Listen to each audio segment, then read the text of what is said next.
Summer after my freshman year of university promised to be endless. My father had left for a 2-month business trip, and my mother, Sarah, was constantly out visiting friends. At 18, I finally felt like the master of the house. But instead of parties, I chose silence. Everyone has their little rituals, their own ways of dealing with hormones and loneliness. Mine required total isolation, a locked door, noise-canceling headphones, and the bright glow of a laptop screen. In those hours when my mother's car disappeared around the corner, I stopped being the dutiful son and became just a young man with his own needs. I thought I was safe. I thought I was in control. How wrong I was. That day, I lost track of time. 4 hours in a world of illusions flew by in an instant. I didn't hear the front door open, I didn't hear the footsteps in the hallway. My mother's loud gasp, "My God, Jake. What are you doing?" hit me like a gunshot. I froze, feeling the blood rush to my face. It was absolute, bone-chilling terror. She ran out of the room, and I was left sitting in the dark, not knowing how I could ever look her in the eye again. The evening passed in a heavy, sticky silence. We drank tea, avoiding each other's gaze.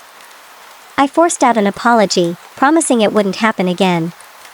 But instead of the expected anger or a long lecture, I saw something else in her eyes, a mix of embarrassment and a strange kind of understanding. Everything changed a few days later.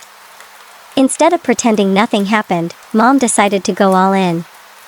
"Jake," she said at dinner, "we're adults. Your body has needs, it's normal. I don't want you hiding like a criminal." It sounded rational, yet terrifying. Our relationship turned into a surreal experiment. She started asking questions: how often, what exactly I liked. She bought me expensive headphones so I wouldn't feel uncomfortable. But the real line was crossed the evening she walked into my room and suggested we watch a video together. "We need to get past this awkwardness," she said, sitting down next to me. We sat shoulder to shoulder, staring at the screen. I could smell her perfume, hear her breathing. It was wrong. It was insane. But the electricity sparked in that room was more powerful than any taboo. The peak came when we moved to the living room.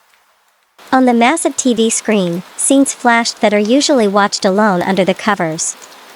Sarah sat beside me with a glass of wine, relaxed and calm.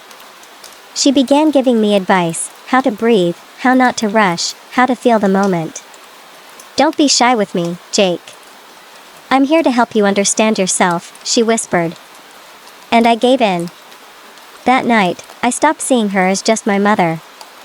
She became my guide into a world I had been afraid to even dream of. Her presence, her voice directing my every move, turned an ordinary act into something sacred and frightening all at once. When it was over, she simply smiled, patted my knee, and went to fix dinner, leaving me in total shock at how easily we had shattered a lifelong taboo. Now, our house is full of secrets. We agreed Dad must never know about our understanding. We live a normal life, discussing the news and TV shows, but beneath that thin crust of normalcy pulses our shared secret.